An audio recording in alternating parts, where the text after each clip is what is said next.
नमस्कार मंडळी.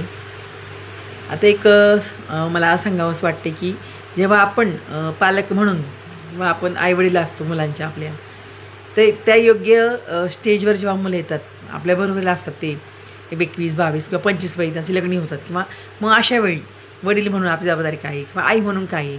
आपण त्यांना सल्ला देणं किंवा चांगलं सांगणं. एखाद्या वेळेस एखादा मुलं नाही ऐकत आपलं, दिलं त्याला आपण सल्ला, तो नाही ऐकतो. एक ती चूक मुलगा करतो. पण आपण पालक म्हणून एवढी जबाबदारी नाही घ्यायची, तुला काहीच करता येत नाही, तुझ्या आयुष्यात काहीच अर्थ नाही, तू स्वतःचं पोट भरू शकत नाही.